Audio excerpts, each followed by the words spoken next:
Welcome. I think we're recording. Welcome to another episode of the Scott Gibson Show. I am Scott Gibson. No intro this week. No music. No music. No song and dance. No bells and whistles. Because YouTube, every time I upload a fucking video, says no. That music you've got is copywritten. Even though I got it for a fucking free to use, free to air website, YouTube still says no. You can put on videos of beheadings. You can have pro-Nazi propaganda. But if you dare put on a bit of audio that YouTube determines to be owned by some fucking hillbilly somewhere, it's like, hey, listen, my man, we can't monetization. We can't let you monetize this episode. And I'm going, how do I monetize an episode when I've got 11 people watching Facebook? Give me a fucking break. Anyway, it's the Scott Gibson Show. We're back. We're back and we're angry. God damn it. What a week. I've got a smart meter. We'll talk about that in a second. Huh? The war's still going on. Yes, it is. Has it progressed since we last spoke? Probably not. The BBC is now resorting to showing videos of dead women and children in the streets because we are losing focus, people. The news is now becoming like the original fucking series of Big Brother, Day 19 in Kiev. An industrial site's being bombed by the Russians. 14 pregnant women, I don't know what that accent is, 14 pregnant women taken by horseback because they shelled a fucking residential area. That's getting a bit Jamaican, man. It's day 19 in the war, man. Respect. Anyway, it's fuck knows how many days in. We're well in now. It is now firmly part of grief porn. Wake up every morning, like I do. I am a normal person like you, dear listener, dear viewer. I'm a normal person like you. I get up, I put the kettle on, I make a coffee, because without the drug of caffeine, I cannot start my day. Some drugs are acceptable. You get up in the morning, you have a strong, black, sugary coffee, acceptable. You get up and you take a line of Colombian marching powder, maybe they take the veins off you. But you get your drug of choice to get you started, to get you moving through the day's hellscape. That initial 20 minutes when your mind is not fully awakened to the horror that is another day of existence. And you shuffle into your living area or wherever you've got a fucking TV. Some of you might be in the one room. You could be in a bed sit because it costs a living's going through the fucking roof. Very soon we'll all probably be living in one fucking cupboard. As we welcome every nationality of refugee in the planet to come and live with us for £350 a skull a month. In the not too distant future, you're probably going to be better off housing refugees than actually going to work. Because you can go and do a 40-hour working week, come home and have fuck all left for it.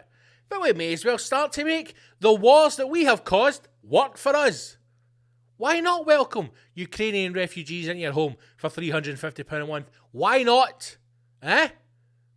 Everybody in the UK seems quite happy about that. I mean, God forbid you should welcome some Afghan or Syrian refugees. They're not the same colour as us. Then there's a problem.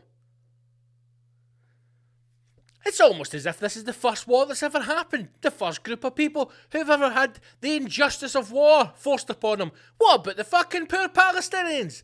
What about the Syrians? Millions of the fuckers. Refugees. What have they done wrong? Fuck all. They just don't have a good enough marketing team. Anyway, back to the episode. This one's going to be ranty. I've got a cup of coffee on the go here, and I've even got a fucking refill pot of coffee as well. So, fuck it, strap in. Not much has happened, really. Not much has really moved forward on the war front. We are seeing more graphic images anyway, I think, because the BBC feel as if they are losing you.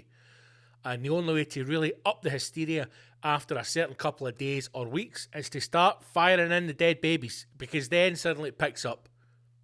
You know? I got a notification the other day asking if I wanted to come and help load a lorry that was taking supplies over to Ukraine. And I said, I think you've got the wrong number. Unfortunately, on that day I couldn't. However, I would love to have gone. The reason why they needed volunteers, and here's where we get the crux of it. Here's where we get the crux of it. The reason why the group needed help loading the vans because a lot of volunteers had let them down on a day because Rangers were playing in the Europa League. People of Ukraine, we are sending help, just not during any Champions League or Europa League matches. Because it's important to have priorities. It's important in moments like this. It's important to have priorities. You know? Putin's no budging. He is not budging one bit. He stands by it. And the more that I look at, consume, watch Western media, maybe he knows something we don't. I'm just trying to listen. I'm just trying to look at this devil's advocate here. You know, I'm trying to see it for both sides of the coin.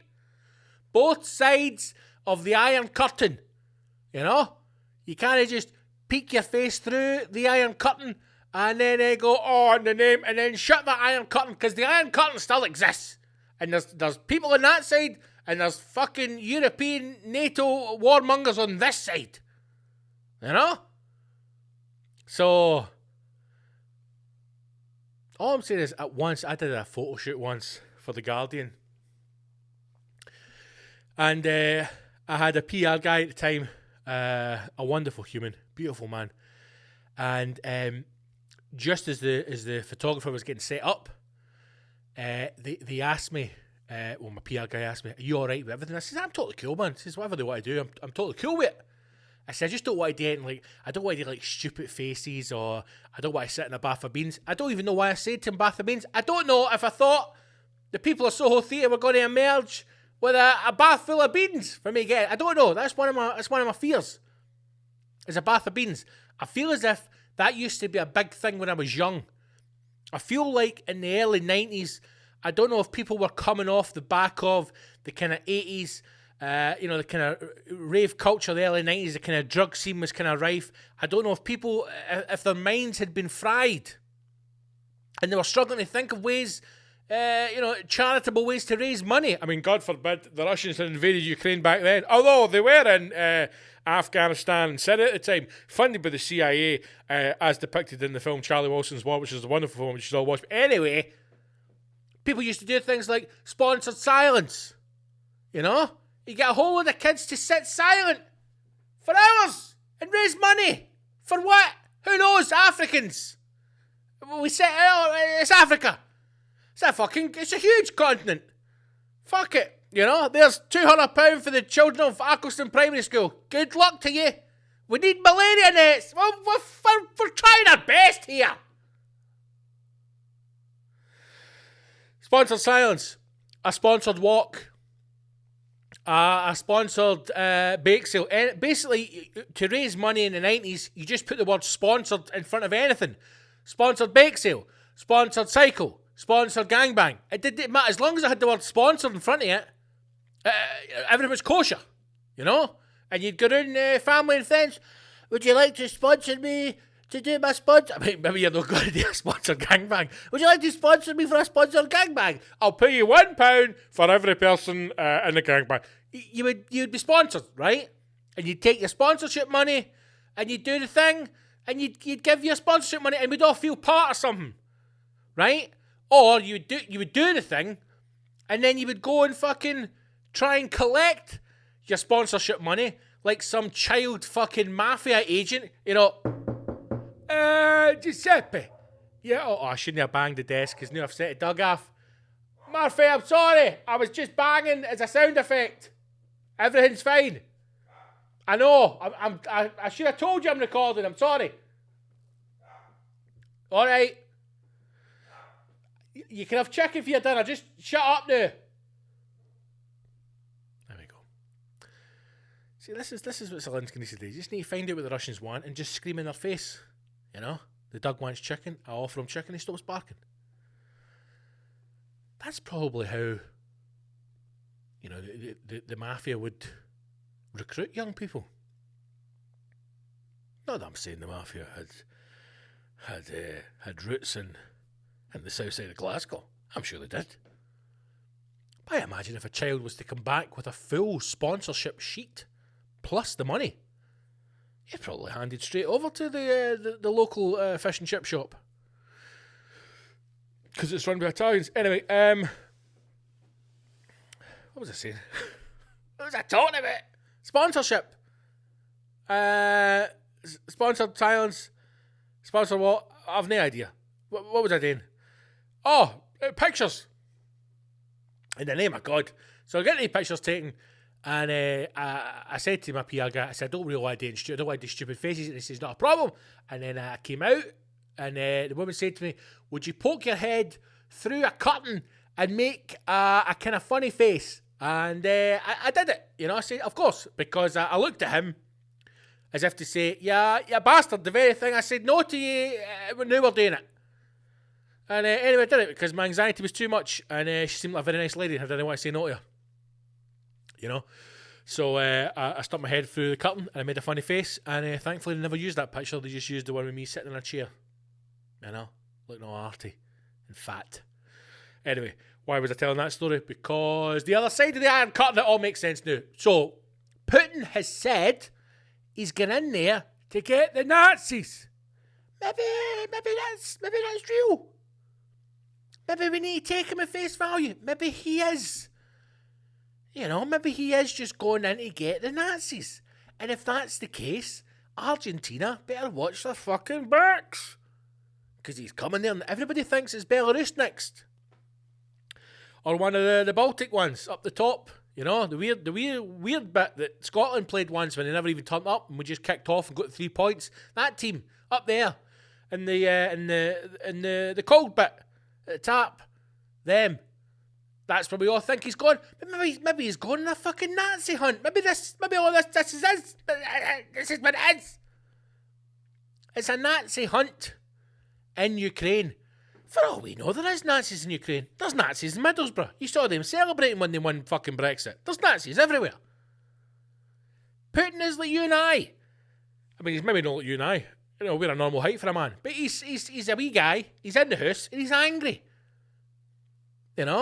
He's been snibbed up in the castle for 2 years.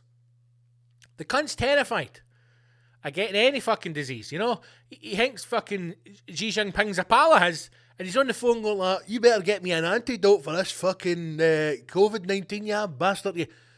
Next minute, 2 years down the line, he's watched every single fucking film on Netflix. He's got nothing else to watch, so he's hit the Nazi documentaries like everybody has over time. We've all hit that point in Netflix where we've got fuck all else to watch, so we go for it. World War II in colour. Fucking Dunkirk in colour. Dunkirk in black and white. The Nazi war machine in full HD. Hitler's bunker. QLED. High definite. We've all done that.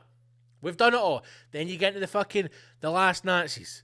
The hidden Nazis. The old guys in Florida, 95-year-old fucking grandpas getting dragged out their kitchen as their family are screaming. He's like, I did not know what the ovens were. We've all seen them. Maybe that's what Putin's done. He's watched every Nazi documentary there is, and he's going, right, fuck it, do you know what? Fire up a tanks, get the boys going, give them some rations. We're going to hunt some Nazis, lads. And off they pop. To Ukraine. On a Nazi hunting stag do. And it's got out of hand. It's got out of hand. Who hasn't been with a group of lads, like-minded men, on an adventure, and it's got out of hand? We've all done it. When we were young, we used to camp. And we went, you used to go out stealing the milk. Right? So you got up early in the morning, you've not slept. You'd get up about 5 o'clock, and you'd go round all the houses, and you'd steal their milk. Right? And it got out of hand, because we came back to the tent, and made over 50 bottles of milk. It got out of hand. We've all done it, right? You get your pal drunk, you handcuff it with a lamppost in the middle of the night. You take all his clothes off, you all have a good laugh and a giggle, and you leave him.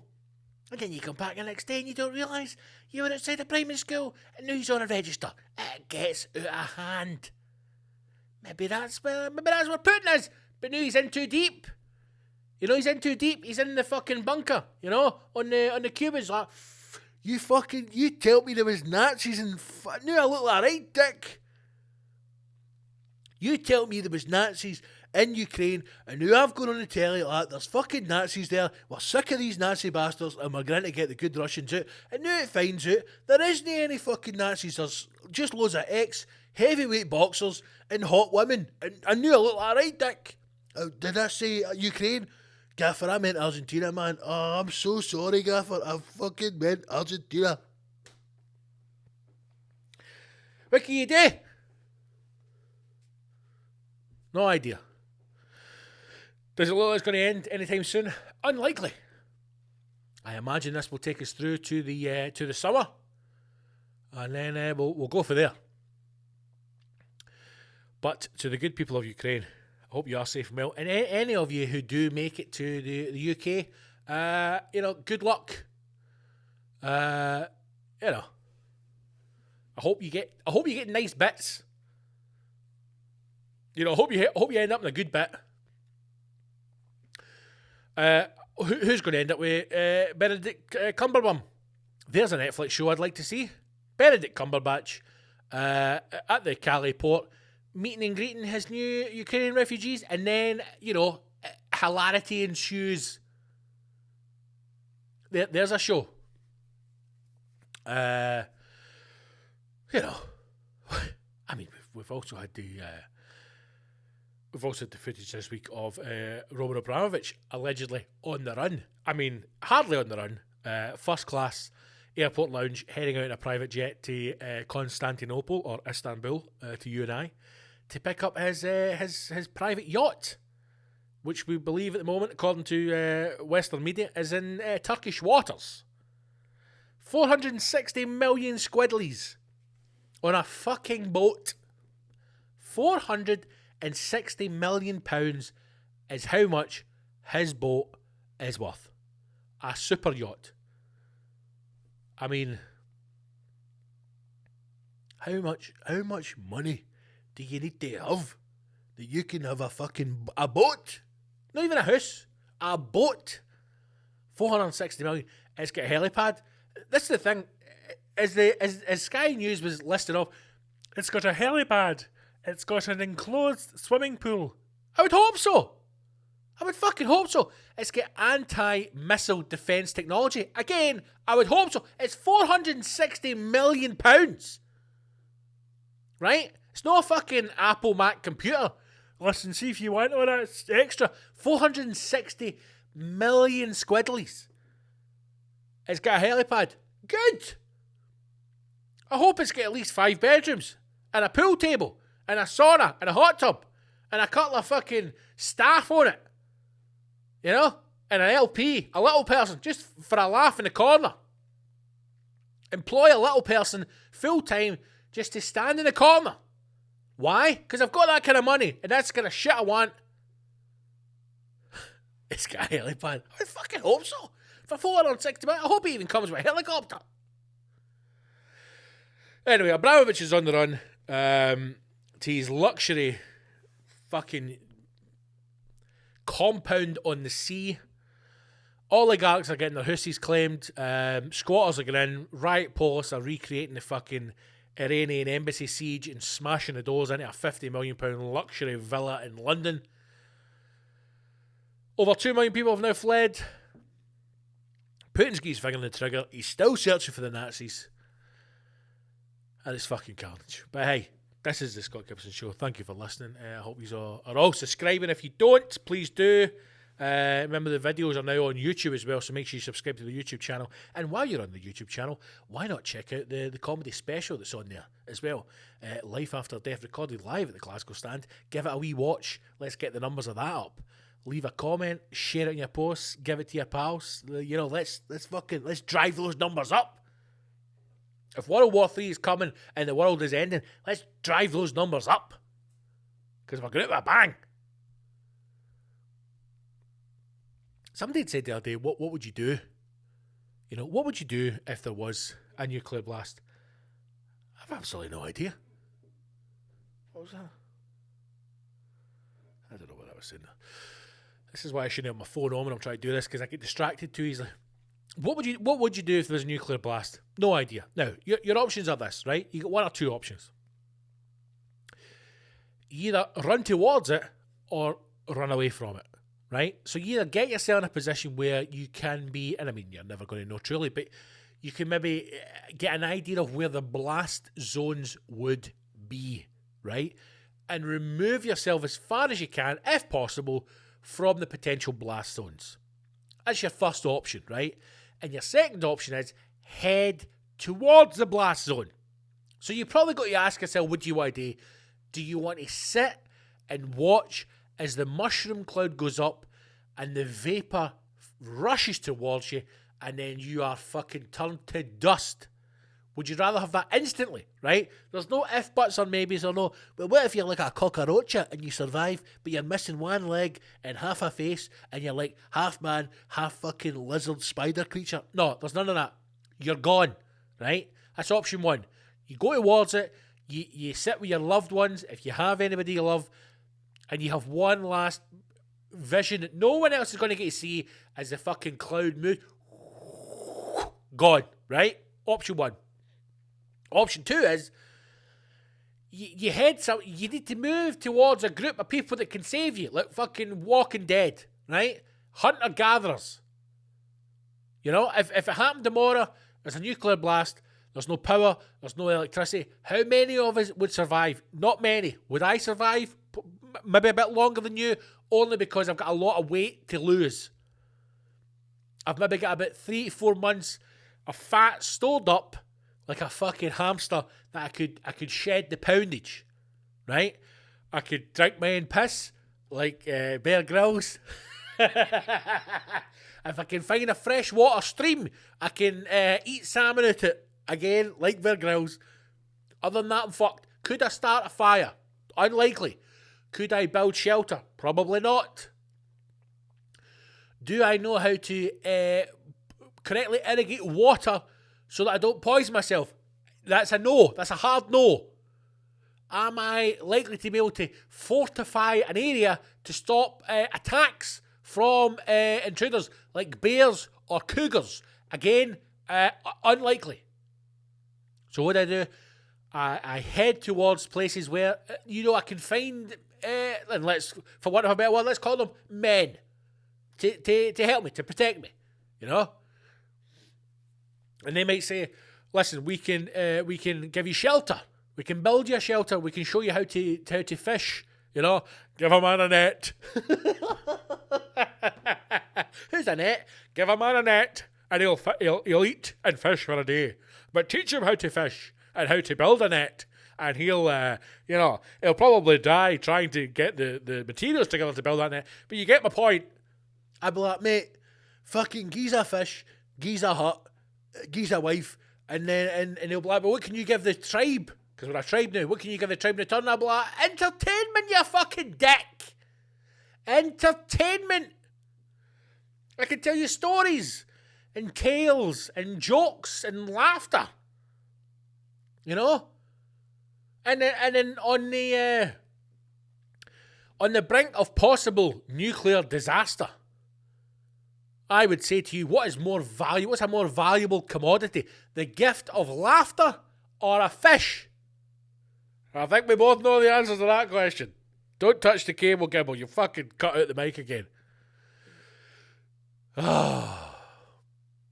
Stay safe, man. That's all I'm trying to say. Stay safe. Stay safe. Stay away from Helensburgh. And whatever you do, don't fucking tweet about the Russians because they're coming for you. I got a smart meter fitted the other day, and two things. One, why? And two, I would question just how smart this thing is. Now, I've had a smart meter in the past. I'm not a fucking dinosaur.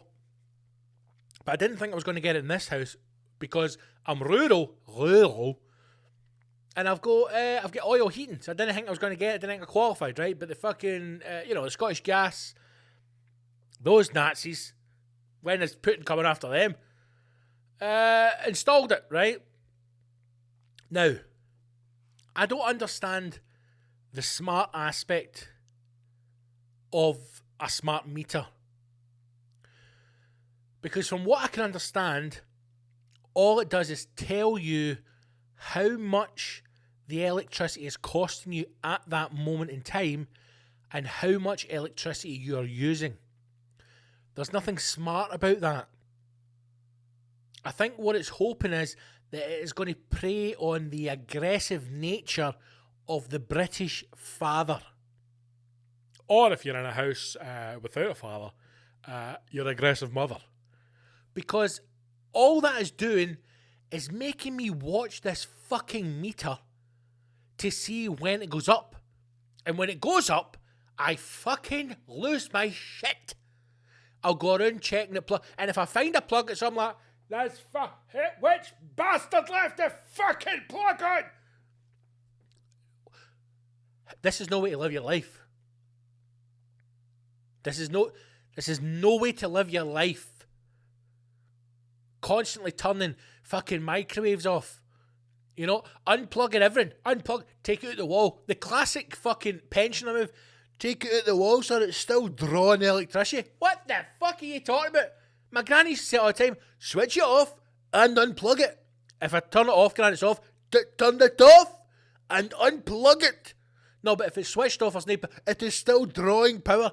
Drawing power. Drawing power. Like it's the fucking 1940s.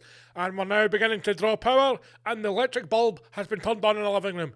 It's still drawing power. And now, fast forward fucking 30 years, I'm an adult, I find myself doing the same thing. I'm fucking unplugging everything for the wall. Unplugging everything. If it's got a plug, fucking get it out the wall. Rushing back to the meter, thinking it's going to go right down to fuck all, and it's still drawing power. It's still drawing power. I'm like, where is it drawing power? I don't believe it. I don't think it's real. I think it's just drawing you into a fucking state of psychosis. It's got 3 colours and I wish I could show you. Green, amber and red. If it ever goes to red, I'm fucking burning the house down. It's on green now. 33 pence a kilowatt hour. I don't even know what that means. But last night, the fucking wee dial went up to amber and I nearly lost my shit. I'm sitting going, what's on in this house? Nothing. I'm sitting in darkness. I don't understand it. So I think that's what a smart meter is. It's for an aggressive father to have something that he can tangibly show the family to go, look at the needle. It's on amber. Turn everything off. We're cooking by candlelight. This is what it's going to get to. This is it. Petrol prices through the fucking roof. Smart meters going fucking tonto. People going out working 10-hour days, 5 days a week, and you still can't even afford to have your fucking microwave turned on.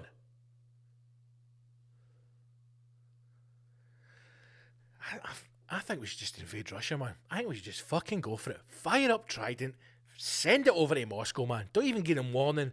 Kaboom, and then fucking, let's see what NATO can do. Get straight in there, surround them fucking, and just take all the oil and gas. Here's your options. Continue on the way we're going, right? And you're going to end up paying £2 a litre. £2 a litre? Or we drop a couple of nukes and a litre of fucking unleaded is 6 pence. What one do you want? I know what I'd vote for. I'm going to start smoking weed, right? I've decided. Odd segue, but that's where we're moving. I'm going to start smoking weed, right? I am having one of the worst periods of mental health that I have had for quite some time. To the point where I'm struggling again. And I don't really know what to do because I have had a number of different medications throughout the years and none of it seems to work. Either the two states that I find myself in are either a state of constant tiredness. So one, and I want to say it was sertraline. Or was sertraline the other one? And it was, I can't remember the name now. Anyway, I've had 2 different types of medication over the years, various different dosage. And one of them just made me very tired, and the other one just kind of shut part of my brain off. where I almost couldn't even have any thoughts anymore. I never had any daydreams. It was a very odd state of mind to be in. And I don't really want to go back down that road, but I'm struggling again. I can see the kind of red flags, the indicators. I know myself, I know my body, and I know my mind, and my mind's fucked. I'm in a very bad place. And I can do a couple of things about it. I'm going to take a long break for social media soon. I've got a couple of gigs coming up in April, and one in May. And then once they're done, I think I'm coming off social media for a good chunk, 6 months to a year, until I tour again. I can do things that can detach myself from it, but I think I'm going to start smoking weed. I think it's the right way to go. I think that I don't think you get a depressed weed smoker, do you? I don't know many, but I don't know any that are depressed. All of the great artists that I know, great comics that I admire, they're all fucking puffing the green. I enjoy a cigar. Maybe I need to start smoking fucking big weed cigars. I don't know. If there's any weed smokers out there, grass, hashish, I'm not going soap bar, right? I've got a bit of money, so I can afford the good gear. Get in touch. Here's my concerns. I don't want to be stinking of weed. Is there anything I can do to make sure I don't stink of weed, right? And do I go old school, roll joints? Now, I'm quite a good joint roller. Or do I vape? And if I vape, what do I do? So here's my move. If there's any weed smokers out there, hey, get in touch. BigScottGibson.com. Drop me a message. Let me know what I should get, where I need to get it to start fucking smoking the green. Maybe it'll be good for writing. Maybe it'll open up my mind to an alternative universe. And I'll start to understand things more. Let's give it a fucking go. Because it can't get any worse than what we're at the now. And I'm sure there is a thing out there for mental health. In fact, I've got a wee article here. Cannabis, marijuana, good or bad? Question mark.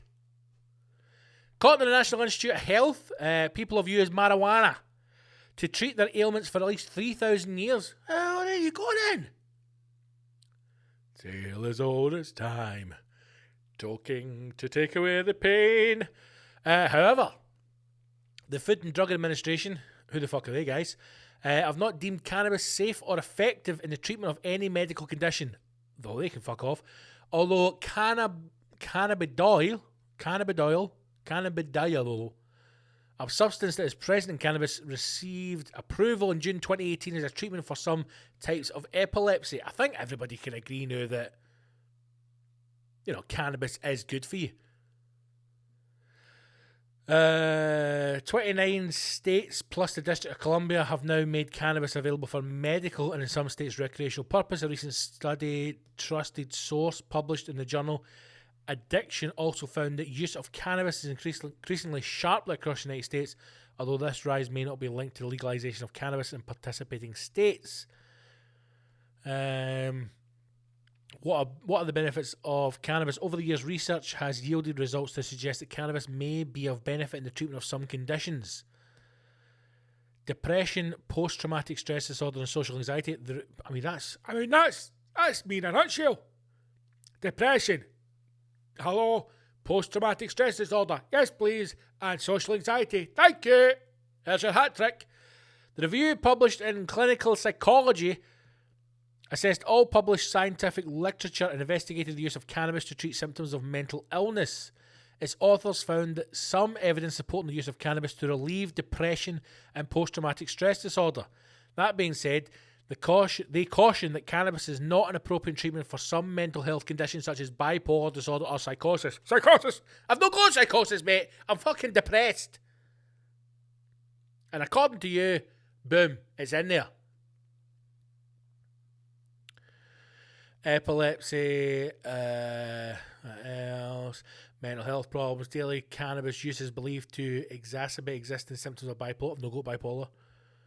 Schizophrenia, I've not got that either. So is cannabis good for you? Fucking yes, it is. I think we need to start smoking. What was that? I think we need to start.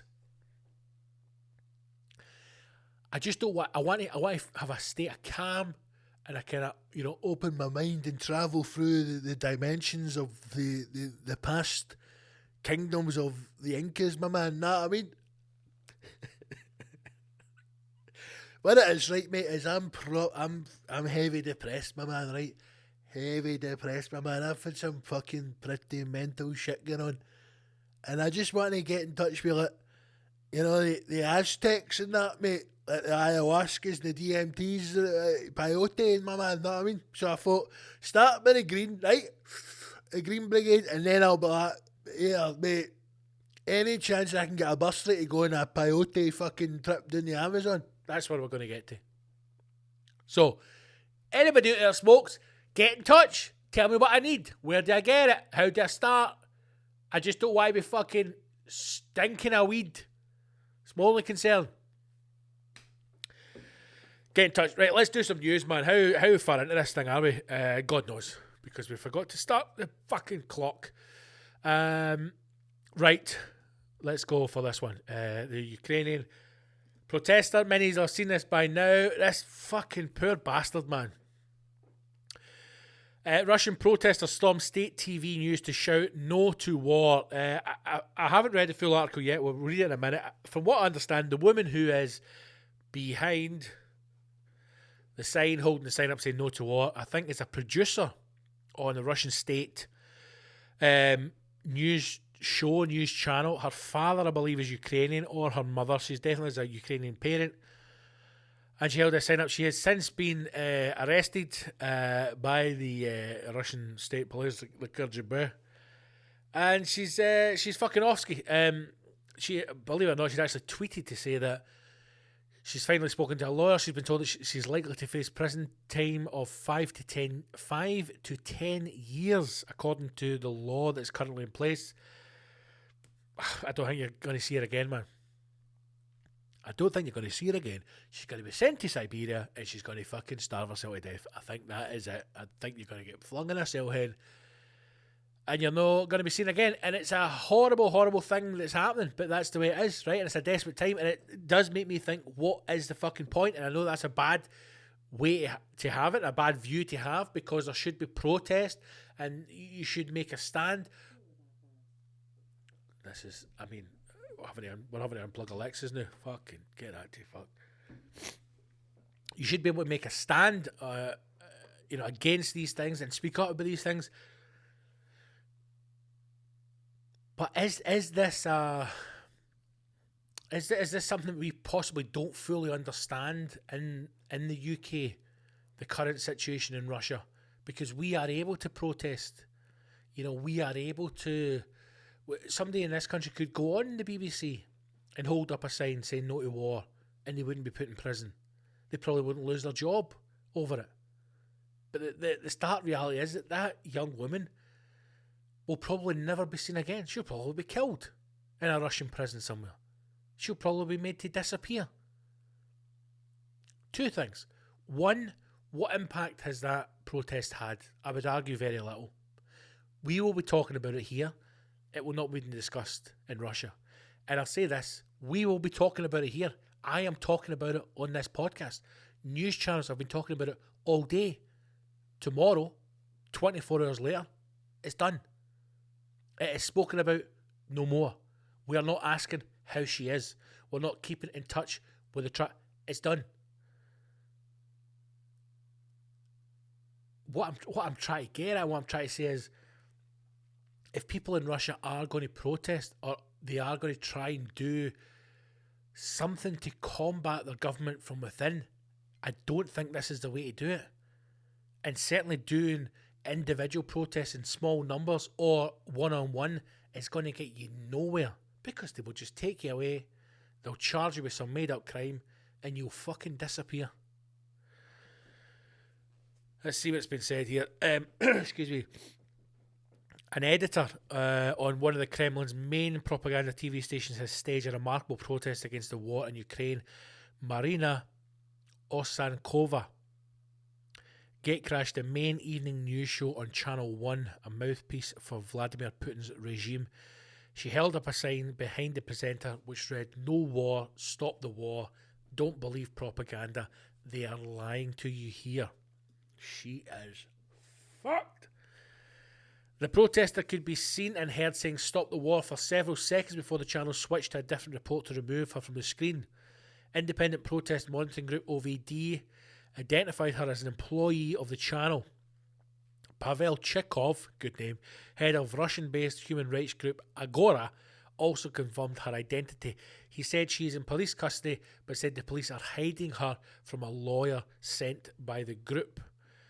In a video apparently posted online, Miss Osanyakova, I do apologise, before the protest she said, "What's happening in Ukraine is a crime, and Russia is the aggressor. The responsibility for the aggression lies with one man, Vladimir Putin." She is toast. She said she has Ukrainian and Russian heritage and described the war as fractical. I don't even know what that means. Before apologising for working for the propaganda station previously.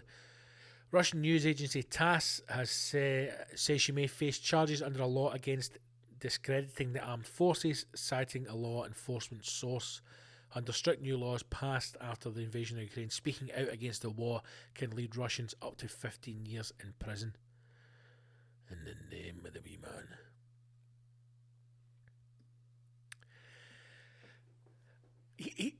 Let me just say something on this, right? It's fucking horrendous. Listen, it is horrendous, horrific, beyond words what is happening in Ukraine. Beyond explanation. Horrible. And what's happening in Russia with regards to people protesting, people disappearing, people being arrested, people being imprisoned, is equally horrific. But this is not the first time that Russia has done something. Yes, you could argue it's the first time that Russia has done something on this scale to white people, but it's certainly not the first time that Russia has shown its aggression towards a different state. But yet people have worked for the Russian state press for many years and have worked for Russian state press during that conflict, during conflicts in Syria, when they have sold arms to numerous countries across the earth that have been used for bombing campaigns, that have been used for civil wars.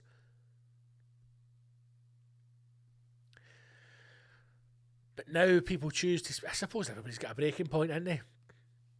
But then is this when the hypocrisy of some things step in to go, is the treatment of Palestinians or the bombing of Syrians, is other civil wars, is that acceptable? But this is the one that, finally people break on. The woman's been working for what has been described as the state-led news broadcaster for years. I don't know. But anyway, poor woman, man. I don't imagine we'll be kept up to date with it. I don't imagine we'll ever hear about it again. It's the same way there was a news story around the BBC a week ago, certainly no more than 2 weeks ago, where the woman who was 84 years of age being dragged away outside the Kremlin. Where the fuck is she? Tucked up in bed watching reruns of Only Fools and Horses? I think not. She's in Siberia knitting fucking socks. For fuck's sake. Anyway, good luck to you, Hen. Whatever happens, I hope you're alright. You seem like a decent laugh. You seem like you're up for a good laugh. Did nobody think to stop her? Right, this is my other thing. Did nobody think to stop her? At any point, Did nobody go, what the fuck are you doing? She, even if she'd made the sign at home, now imagine she made the sign at work. Imagine she's sitting at the desk. Anybody got a fucking A0 bit of card? A0? What fuck? A big fucking bit of card. You'll get one in the arts and crafts cupboard.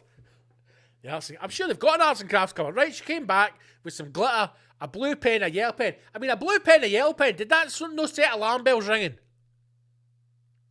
What are you doing with a blue and yellow pen there, Hen? It's a mood chart for a piece that I'm doing next week about the McDonald's getting shut down in the Kremlin, All right. So you're telling me this lassie's went away, written up a big fucking placard. No war. They're talking shite, these bastards. They're fucking lying to you. Drawing a Ukrainian flag on it. Somehow managed to sneak a massive bit of card onto set and nobody fucking stopped her. Nobody stopped her. Nobody for a minute went, what the fuck are you doing? I've got to date, man. My father's Ukrainian and the bastards are fucking lying. We've lied to them all the time. We told them that fucking Putin can fight a bear. Put the fucking sign down, you moron. This is real life. No, I've got to. I'm telling you, what do you think's going to happen? Do you think they're going to fucking cut to Putin in the Kremlin? He's going, well, do you know what? You're right. We're lying to these bastards. That's it. End the war. Come home, boys. We're really sorry. No, you're going to get dragged away. The KGB's going to use fucking trained hamsters to rip your fingernails off, and you're going to disappear to Siberia, and you're going to eat fucking your own piss and boiled in snow for 10 years, and then you'll finally succumb to the cold. So put the fucking sign down and shut the fuck up. Did nobody try and stop her? I remember they went, fuck her. It's your funeral, Hen. Literally, it's your funeral. Off you pop. She's like, no to war. Boom. KGB. Gone. Anyway, get out and protest, you know? Good fucking luck to you. Right, I don't know what time it is. I don't know how long we've been doing. I'm trying to look at my phone. I feel like I've got a snotter in there, but nothing's wanting to come out. Could be COVID. Is COVID even still about? Has anybody got COVID? That's a great idea, man. Get yourself into a charity shop, right? And get an old-fashioned fucking tea, coffee thing, whatever this is. It's brilliant, man. Keeps your coffee warm. It's fucking cracking. Right. New story to finish up. This was sent to me by Stephen Harry Wilson. Thank you very much indeed for doing that. He sent it to me on Instagram. If you've got any stories or topics you want me to discuss, fire them over. If you ever find a wee story and you think, oh, that's right up the big man street, send it over. And Stephen Harry Wilson has done just that. I haven't read the article. I don't know anything about it. We'll read it together. I just know the headline. And the headline is this: Indiana egg farmer transported to hospital with a live adult chicken stuck in his rectal cavity. Now, it's a big headline. Let me read that again.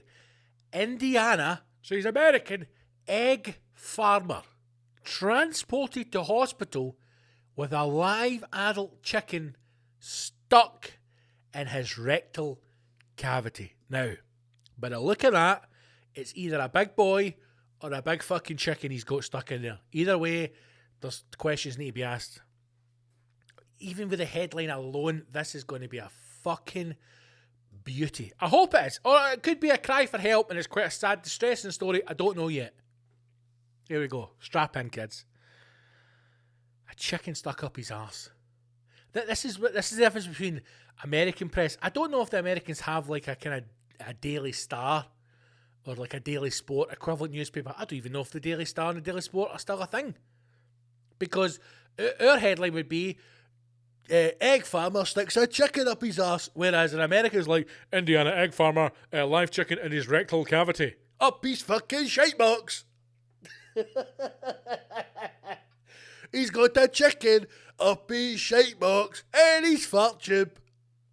Front page of Daily Sport. Sandra, age 26, fucking 38 triple D, tells us her view on the Ukrainian war front, and egg farmer sticks a chicken up his fart box. That would be the whole front page of the paper, and it'd fucking fly off the shelves. Not in America, they're trying to be real journalists. It's stuck in his rectal cavity. What will we say? I've got a cracking story, Gaffer. Hold the front page. Hold the front page. What's happening here? Vladimir Putin says that he's found Nazis in Argentina. Right, what else we got? I'm fucking sick of the war. 2 million refugees have now fled. Next. Right, I've got one for you, Gaffer. Hold the fucking front page. An Indiana egg farmer stuck a chicken up his fart box. Well, we can't say fart box. Shit bucket. Can't say shit bucket in a paper. Farter. Can't say farter in as a rectal cavity. That'll do. Here we go. Strap in. Full live chicken Up your fart box. Here we go. A farm owner. Straight away, at least he owns the farm. It would have been worse if he'd snuck on. Right? It would be worse if he'd snuck onto the farm and taken a live chicken and put up his fart box. He owns the farm. I'm not a legal expert. I imagine technically the chicken is his property. So is there any real difference between the chicken and a bottle of tomato sauce? I'm not a legal expert. Not a legal expert. I imagine if this headline was Indiana egg farmer sticks bottle of tomato sauce up his fart box, we probably wouldn't be discussing it right now. But if he owns the farm, is the chicken technically his property? And hence, can he stick up his shite without any legal repercussion? I don't know. Answers on a postcard. A farm owner from Shelbyville. What a name. So something like Simpsons. In Indiana. Was transported to the hospital in a critical condition late last night already. They've had a few too many beers. They've been in the fucking coop.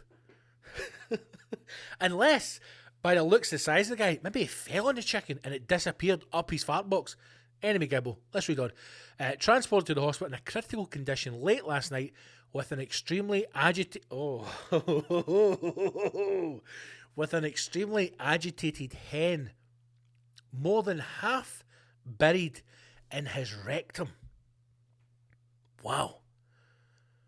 I mean, if I found myself half buried in a large gentleman's rectum, I think I would be agitated as well.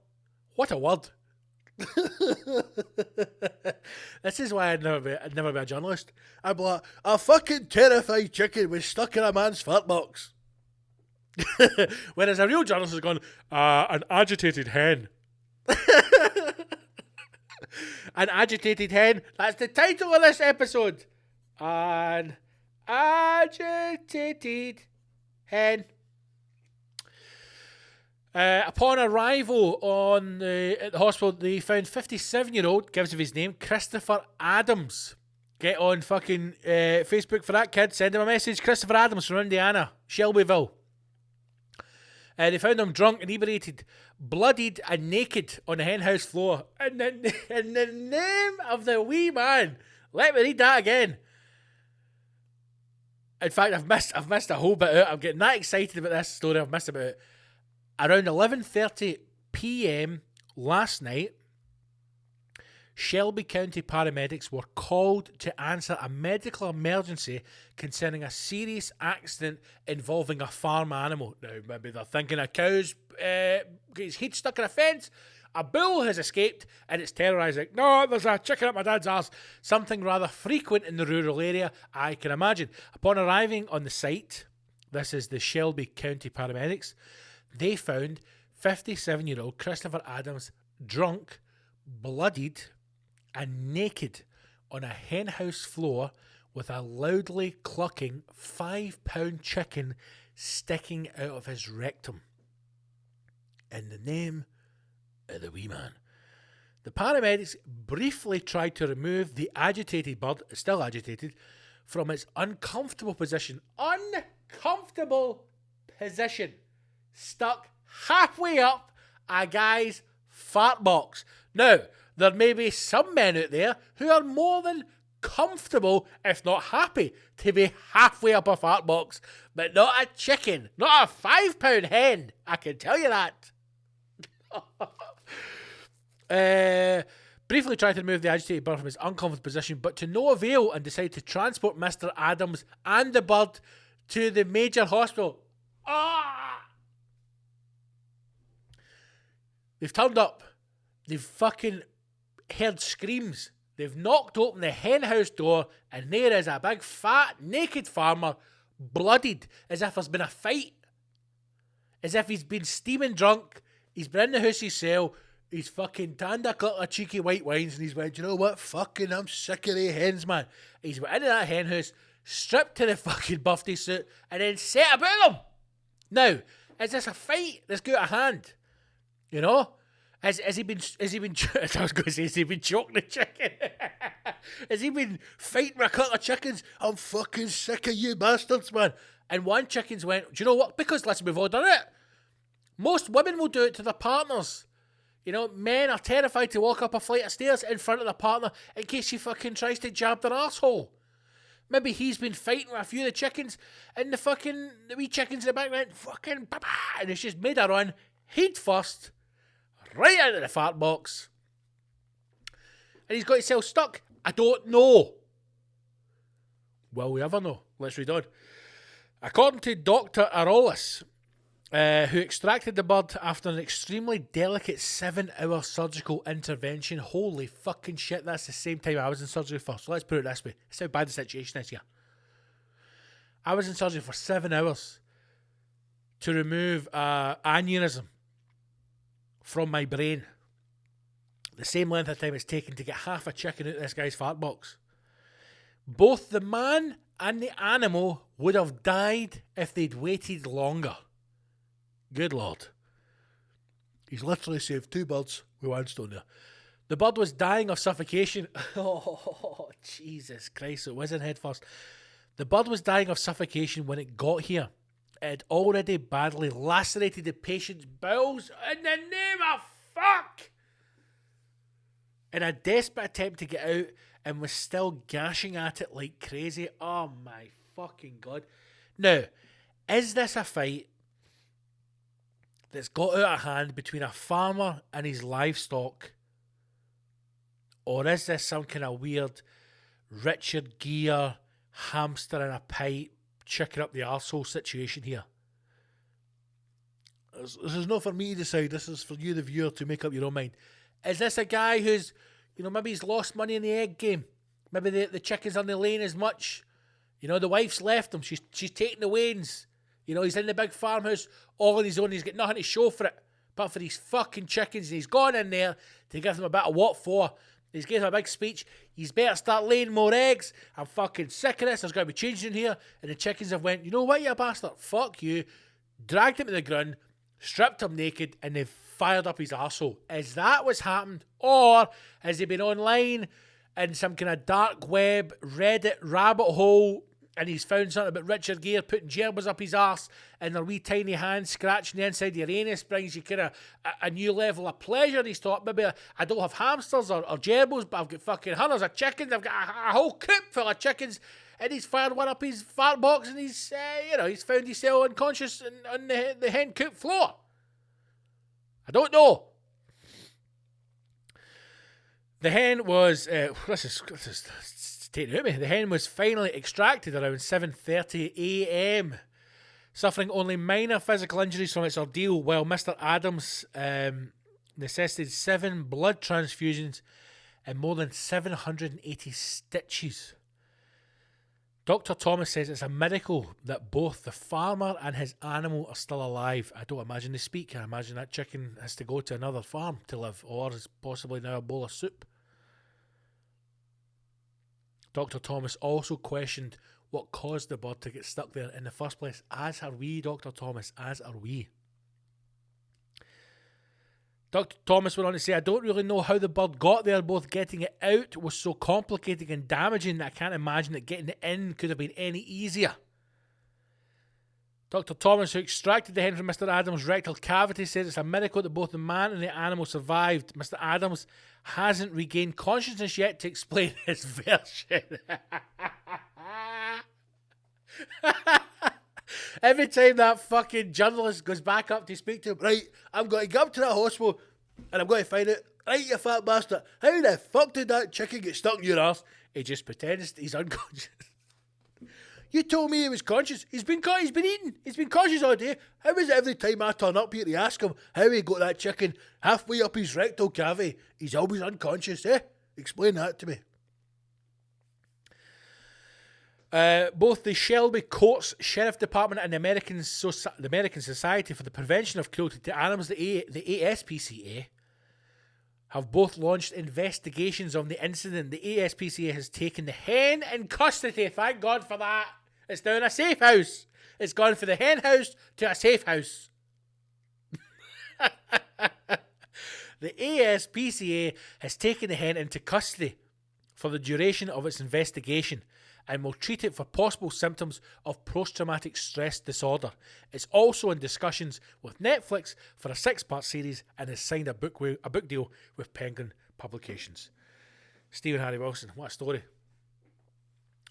What a story. To the hen, I hope you find happiness in your new life. And to Mr. Adams, the farmer, I think you should have your farm removed. I was just about to say, I wouldn't want to eat any of those eggs. But then maybe that's the thing that separates you from the different farm, right? Maybe you're in there and you're saying to yourself, because eggs are all the same. You see, in the supermarket, there's a wall of eggs, right? And you try and look for the one that's free-ranged, you know, and it's lived outside and it gets to smoke fucking weed and have ayahuasca trips and it's a peyote party, right? And it's got a nice box and it looks good and you think to yourself, oh, they chickens are probably well looked after. I'll get 6 of those eggs. You're like, £4.20, you can go and get yourself to fuck. Where's the chickens that have been stuck up my farmer's arse? 49 pence for a dozen. They'll do me lovely. Maybe that's how he separates his business. Gets his life back on track again. You know, starts shifting the eggs. The wife comes in, she brings the wains, and they're all reunited again. Just, you know, every time he farts, he whistles. I don't know, but... Christopher Adams, 57-year-old egg farmer, Shelbyville, Indiana.